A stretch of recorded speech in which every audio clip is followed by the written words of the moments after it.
ଜୟ ବଜରଙ୍ଗୀ। କୋଟିଏ ଟଙ୍କାର ବି କରଜ ହୋଇଯିବ ବହୁ ଜଲ୍ଦି ଛାଡ଼। ବାସ୍ କୌଣସି ବି ହନୁମାନ ମନ୍ଦିରରେ ଚଢ଼ାଇ ଦିଅନ୍ତୁ ଏହି ଗୋଟିଏ ଜିନିଷ। ଆଜିର ଭିଡ଼ିଓରେ ଆମେ ଆପଣମାନଙ୍କୁ ଜଣେଇବୁ କି 1 ମାସରେ ସମସ୍ତ କରଜ ସମାପ୍ତ ହୋଇଯିବ। କେବଳ ହନୁମାନ ମନ୍ଦିରରେ ଅର୍ପଣ କରିଦିଅନ୍ତୁ ଏହି ଗୋଟିଏ ଜିନିଷ। ମଙ୍ଗଳବାର ଦିନ ଯଦି ହନୁମାନଙ୍କ ବିଶେଷ ପ୍ରୟୋଗ କରାଯାଏ, ଆରାଧନା କରାଯାଏ, ତ ଜୀବନରେ ଶନି ଦୋଷ ତ ଦୂର ହୋଇଥାଏ, ଏହା ସହିତ ଶନି ରାହୁ ବି ଶାନ୍ତ ହୋଇଯାଆନ୍ତି। ଜୀବନରେ ସବୁ କଷ୍ଟ, ସବୁ ସମସ୍ୟାରୁ ବାହାର କରିବାରେ ଭଗବାନ ହନୁମାନ ଆପଣଙ୍କୁ ସାହାଯ୍ୟ କରିଥାନ୍ତି। ଆବଶ୍ୟକତା ନାହିଁ ଯେ ଆପଣ ଅନେକ ପ୍ରକାରର ଫୁଲ କିମ୍ବା ବେଲପତ୍ର ଅର୍ପଣ କରି ତାଙ୍କୁ ପ୍ରସନ୍ନ କରନ୍ତୁ। ଆପଣ ସର୍ବଦା ଯଦି ତାଙ୍କ ସାମ୍ନାରେ ଗୋଟେ ଦୀପଟି ବି ଜଳେଇ ଦେବେ କିମ୍ବା ଆପଣ ହନୁମାନ ଚାଳିଶାଟିଏ ପଢ଼ି ନେବେ, ତ ଏତିକି ହିଁ କାଫି। ବିଶେଷ କରି ମନସ୍କାମନା ପୂରଣ ପାଇଁ ବିଶେଷ ପ୍ରୟୋଗ ଯଦି ଆପଣ କରନ୍ତି, ତ ଜୀବନରେ ସବୁ କଷ୍ଟ ଦୂର ହୋଇଥାଏ। ହନୁମାନଙ୍କୁ ପ୍ରସନ୍ନ କରିବା ପାଇଁ କିଛି ଖାସ୍ ବସ୍ତୁ ଅଛି। ଆସନ୍ତୁ ଜାଣିବା ଭଗବାନ ହନୁମାନଙ୍କୁ କ'ଣ ଅର୍ପଣ କରିବା ଉଚିତ। ଭଗବାନ ହନୁମାନଙ୍କ ପ୍ରସାଦରେ ତୁଳସୀର ପତ୍ର ନିଶ୍ଚୟ ନେବେ। ଏହାପରେ ଭୋଗ ଲଗାଇବେ। ଏକ ପାନର ବିଡ଼ା। ବଡ଼ରୁ ବଡ଼ ସମସ୍ୟାରୁ ଆପଣଙ୍କୁ ଭଗବାନ ହନୁମାନ ବାହାର କରିଦେବେ।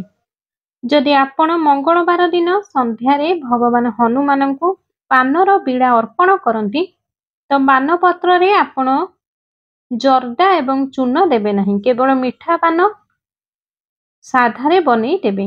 ଯଦି ଆପଣ ଘରେ ବନେଇବେ ତ ପାନପତ୍ରର ଡାଣ୍ଠି କାଢ଼ି ଦିଅନ୍ତୁ। ଏହାପରେ ସେଥିରେ ଲବଙ୍ଗ, ଗୁଜୁରାତି, ମିଶ୍ରି ଏବଂ କେଶର ଥିଲେ ସେ ପାନରେ ପକେଇ ଦିଅନ୍ତୁ। ଆଉ ପାନର ବିଡ଼ା ବନେଇ ଭଗବାନ ହନୁମାନଙ୍କୁ ଅର୍ପଣ କରିଦିଅନ୍ତୁ।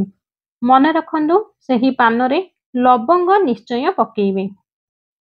ଯଦି ଆପଣଙ୍କ ଜୀବନରେ ବହୁତ ସଙ୍କଟ ଅଛି, ଆପଣଙ୍କୁ ଲାଗୁଛି କି ଆପଣଙ୍କ ଉପରେ ଯେଉଁ ଦାୟିତ୍ୱ ଅଛି ଭଗବାନଙ୍କ ବିନା ପୂରା କରିପାରିବେ ନାହିଁ, ତ ସେତେବେଳେ ନିଜର ଦାୟିତ୍ୱ ଭଗବାନଙ୍କୁ ସମର୍ପିତ କରିଦିଅନ୍ତୁ ପାନ ବିଡ଼ା ସହିତ। ଏହାଦ୍ୱାରା ମନପସନ୍ଦର ଇଚ୍ଛା ପୂରଣ ହୋଇଯିବ। ଘରେ ବି କରିପାରିବେ, ମନ୍ଦିରରେ ବି କରିପାରିବେ। ଘରେ ଅର୍ପଣ କଲେ ପାନ ବିଡ଼ାକୁ ପରଦିନ ମାଟିରେ ପୋତି ଦିଅନ୍ତୁ। ଯେଉଁମାନେ ଋଣକୁ ନେଇ ଅଧିକ ଚିନ୍ତିତ ଅଛନ୍ତି, ଆପଣ କ'ଣ କରନ୍ତୁ ନା ବଜାରରୁ ଗୋଟିଏ ପାନ କିଣି ନେଇ ଆସନ୍ତୁ। ଏହାକୁ ନିଜ ଘରେ ପ୍ରୟୋଗ କରନ୍ତୁ। ଯେଉଁ ବ୍ୟକ୍ତି ଋଣରେ ପୀଡ଼ିତ, ସେ ପୂର୍ବ ସାଇଡ୍ କରି ଛିଡ଼ା ହୋଇ ଭୂମି ଉପରେ 3ଟି ରେଖା ଟାଣନ୍ତୁ ଏବଂ ଏହାକୁ ପାଦରେ ବୁଜି ଦିଅନ୍ତୁ। 3 ଥର ବାରମ୍ବାର ରେଖା କରନ୍ତୁ, ପାଦରେ ବୁଜି ଦିଅନ୍ତୁ। ଏହି ପ୍ରୟୋଗ ମଙ୍ଗଳବାର ଦିନ କରନ୍ତୁ। ଯେତେ ବଡ଼ ଋଣ ଥାଉ, କିନ୍ତୁ ଆପଣମାନେ ବହୁତ ଜଲ୍ଦି ମୁକ୍ତି ମିଳିଯିବ। ଡାହାଣ ପାଦରେ ହେଉ କିମ୍ବା ବାମ ପାଦରେ, ଯେଉଁଥିରେ ଆପଣଙ୍କୁ ସୁବିଧା ସେହି ପାଦରେ ରେଖା ବୁଜି ପାରିବେ। ଏହି ସମୟରେ କଥାବାର୍ତ୍ତା କରିବେ ନାହିଁ। ଏହି ପ୍ରୟୋଗ ଘରେ କେଉଁଠି ବି କରିପାରିବେ। ଏହାର ଫଳ ତୁରନ୍ତ ଆପଣଙ୍କୁ ମିଳିବ, କାରଣ ଏହା ମହାପ୍ରୟୋଗ ଅଟେ। ଏକ ପ୍ରକାରର ଟୁଟକା ଅଟେ। ଯେବେ ତାଙ୍କୁ ଲବଙ୍ଗ, ଗୁଜୁରାତି, ସୁପାରି ଅର୍ପଣ କରିବେ ତ ଶନିଦେବ ଶାନ୍ତ ହୋଇଥାନ୍ତି। ଏହା ସହିତ ସୋରିଷ ତେଲର ଗୋଟେ ଦୀପରେ 2ଟି ଲବଙ୍ଗ ପକେଇ ଜଳେଇ ଭଗବାନ ହନୁମାନଙ୍କୁ ଅବଶ୍ୟ ଅର୍ପଣ କରିଦିଅନ୍ତୁ। ଆପଣଙ୍କ ଜୀବନରେ ବହୁତ ଜଲ୍ଦି ସଙ୍କଟ ଦୂର ହେବ। ଧନ ପ୍ରାପ୍ତିର ରାସ୍ତା ତୁରନ୍ତ ମିଳିଯିବ।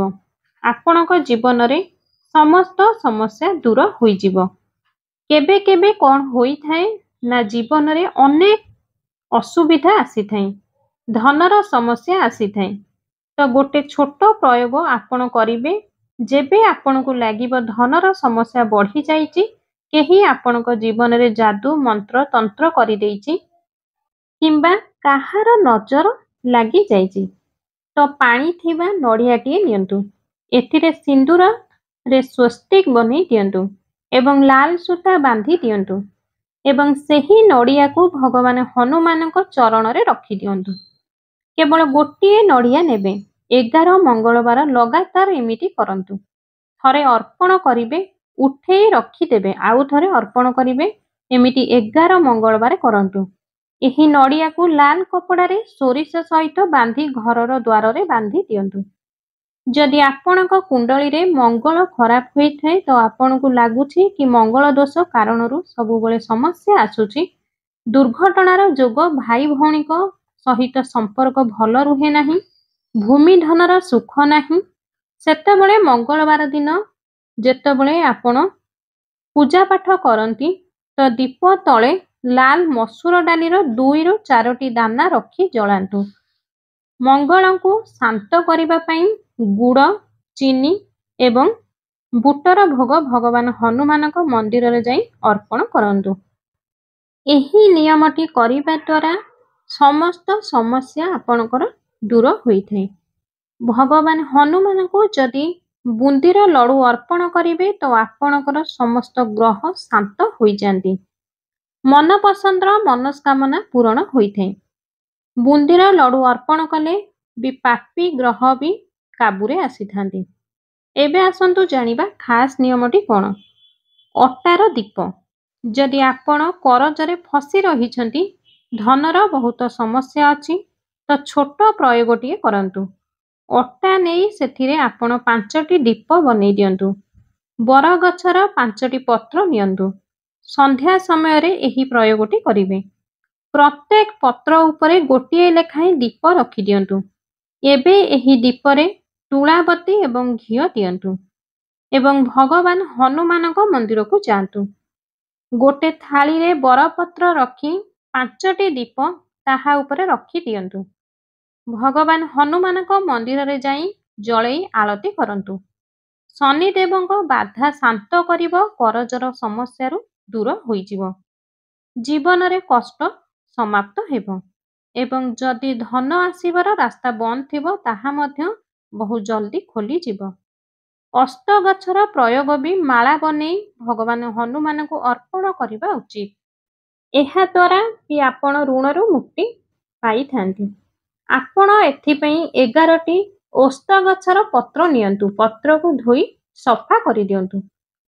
ଏହାପରେ ଏଥିରେ କିଛି ସିନ୍ଦୁର, ଚମେଲି ତେଲ କିମ୍ବା ଘିଅର ମିଶେଇ ସମସ୍ତ ପତ୍ର ଉପରେ ଶ୍ରୀରାମ ଲେଖନ୍ତୁ ଏବଂ ଏହାପରେ ଏସବୁକୁ ଲାଲ ସୂତାରେ ବାନ୍ଧି ଏହାକୁ ଭଗବାନ ହନୁମାନଙ୍କ ଗଳାରେ ପିନ୍ଧେଇ ଦିଅନ୍ତୁ। ଦେଖିବେ ଆପଣଙ୍କ ଜୀବନରେ ଯେଉଁ ବିଗିଡ଼ି ଯାଇଥିବା କାମ ତାହା ଠିକ୍ ହେବାକୁ ଲାଗିବ। ଯାହା ବି ସମସ୍ୟା ସମାପ୍ତ ହୋଇଯିବ ଏବଂ ଧନ ଆସିବାକୁ ଲାଗିବ। ଆପଣଙ୍କ ଘରେ ଯେଉଁ ଛୋଟ ପିଲା ଅଛନ୍ତି ସେମାନେ ବହୁତ ବଦମାସ ହୋଇଥାନ୍ତି। ଆପଣ ଚାହାନ୍ତି ଯେ ପିଲାମାନେ ବହୁତ ବୁଦ୍ଧିମାନ ହୁଅନ୍ତୁ, ତ ଏକ ଛୋଟ ପ୍ରୟୋଗଟିଏ ସେଥିପାଇଁ କରନ୍ତୁ। ଆପଣଙ୍କ ଘରେ ଘିଅ, ସିନ୍ଦୁର ଗୋଟେ ପାତ୍ରରେ ନିଅନ୍ତୁ। ଏହାକୁ ମିଶାଇ ଭଗବାନ ହନୁମାନଙ୍କ ଦେହରେ ଅର୍ପଣ କରନ୍ତୁ। ଯେବେ ଭଗବାନ ହନୁମାନଙ୍କୁ ଏହି ସିନ୍ଦୁର ଲଗେଇବେ ତ ଆପଣଙ୍କ ହାତରେ ଯେଉଁ ସିନ୍ଦୁର ରହିଯିବ ଅଳ୍ପ ନେଇ ଆସନ୍ତୁ। ନିଜ ପିଲାଙ୍କ ମଥାରେ ଏଥିରେ ଟୀକା କରନ୍ତୁ। ଆପଣଙ୍କ ପିଲାର ଏକାଗ୍ରତା ବଢ଼ିଯିବ, ତାଙ୍କର ବୁଦ୍ଧି ତୀକ୍ଷ୍ଣ ହେବ, ସେମାନଙ୍କ ଦୃଷ୍ଟି ତେଜ ହେବ, ସୌଭାଗ୍ୟ ବଢ଼ିବ, ସୁଖ ବଢ଼ିବ, ଦୁର୍ଘଟଣାରୁ ବଞ୍ଚି ରହିବେ। ଏହି ସିନ୍ଦୁରରେ ବି ଯଦି ଆପଣଙ୍କ ଗାଡ଼ିରେ ସ୍ୱସ୍ତିକ ବନେଇବେ ତ ଆପଣଙ୍କ ଗାଡ଼ି ସୁରକ୍ଷିତ ରହିବ। ଏବେ ଆସନ୍ତୁ ଜାଣିବା ଭଗବାନ ହନୁମାନଙ୍କ ପୂଜାରେ ଏମିତି କେଉଁ କାମ କରିବେ ଯାହାଦ୍ୱାରା ଜୀବନରେ କଷ୍ଟ ତୁରନ୍ତ ଦୂର ହୋଇଯିବ। ଆପଣ ଦୀପରେ ସୋରିଷ ତେଲ ଦେଇ 2ଟି ଲବଙ୍ଗ ପକେଇ ଦିଅନ୍ତୁ। ଆପଣ ସନ୍ଧ୍ୟା ସମୟରେ ଦୀପ ଜାଳିବେ। କର୍ପୂର ସହିତ ବି ଆପଣ ଲବଙ୍ଗ ନେଇ ଜଳେଇ ପୁରା ଘରେ ବୁଲେଇ ଦିଅନ୍ତୁ। ଏହାଦ୍ୱାରା ନେଗେଟିଭ ଏନର୍ଜି ଦୂର ହୋଇଥାଏ। ଆପଣଙ୍କ ମନପସନ୍ଦର ଇଚ୍ଛା ତୁରନ୍ତ ପୂରଣ ହୋଇଥାଏ। ଯଦି ଲବଙ୍ଗ ନଥିବ ତାହେଲେ 2ଟି ଲାଲ ଲଙ୍କା ପକେଇ ଜାଳି ପାରିବେ, ନଚେତ୍ ହଳଦିଆ ସୋରିଷ 2ରୁ 3ଟି ଦାନା ପକେଇ ଜଳେଇ ପୁରା ଘରେ ବୁଲେଇ ପାରିବେ। ଏହାଦ୍ୱାରା ବି ଅତୃପ୍ତ ଆତ୍ମା ଶାନ୍ତ ରହିବେ, ଜୀବନରେ ବାଧା ବି ଦୂର ହୋଇଯିବ। ମନପସନ୍ଦର ଇଚ୍ଛା ପୂରଣ ହେବ ନାହିଁ ତ ଗୋଟେ ଲେମ୍ବୁର 4ଟି ଲବଙ୍ଗ ପକେଇ ଭଗବାନ ହନୁମାନଙ୍କ ମନ୍ଦିରରେ ବସି ହନୁମାନ ଚାଳିଶା ପଢ଼ି ନିଅନ୍ତୁ ଏବଂ ଏହାକୁ ନିଜ ପାଖରେ ରଖନ୍ତୁ।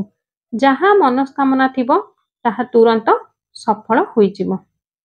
आपण माने देखिथिबे अनेक थर शत्रु बहुत हैराण करिथांती। तो शत्रु को शांत करिबा पई ही एही प्रयोगटी करंतु। आपण चाहंती कि आपणक शत्रु आपणक सहित शत्रुता करिबा भूली जाऊ, तो एही प्रयोग करंतु। आपण कला डाली 38 टी अरुआ चाउल दाना 40 टी एवं गोटे लेंबू नियंतु। घरु बाहरी आपण जेउठी भी अल्प जागा मिलिबो माटीर गात करंतु। आपणकर शत्रुर नाम निज मनरे कही एही सबको पोती दियंतु। ଏହା ଦ୍ୱାରା ଶତ୍ରୁ ଶାନ୍ତ ହୋଇଯିବ ଆଉ ପଛକୁ ନ ବୁଲି ଏକ ମୁହାଁ ହୋଇ ଆପଣ ଘରକୁ ଫେରି ଆସନ୍ତୁ। ଆଜିର ଏହି ଭିଡିଓରେ କୁହାଯାଇଥିବା ଉପାୟ ଗୁଡ଼ିକୁ ଆପଣ ନିଶ୍ଚିନ୍ତ କରନ୍ତୁ ଏବଂ ଆପଣଙ୍କ ସାଙ୍ଗସାଥୀ ବନ୍ଧୁବାନ୍ଧବକୁ ଏହି ଭିଡିଓଟିକୁ ନିଶ୍ଚିନ୍ତ ସେୟାର କରନ୍ତୁ, ଯାହା ଫଳରେ ସେମାନେ ମଧ୍ୟ ଏହି ପ୍ରୟୋଗଟିଏ କରିପାରିବେ। ଭିଡିଓଟି ଯଦି ଆପଣଙ୍କୁ ପସନ୍ଦ ଆସିଥାଏ ତେବେ ଭିଡିଓଟି गोटे लाइक करी भिडियोटी को अधिकरू अधिक शेयर करंतु एवं कमेंट बॉक्स रे जय बजरंगी अवश्य लिखंतु। आम चैनल रे आपण माने नुआ थिले चैनल टी को सब्सक्राइब करि दियंतु।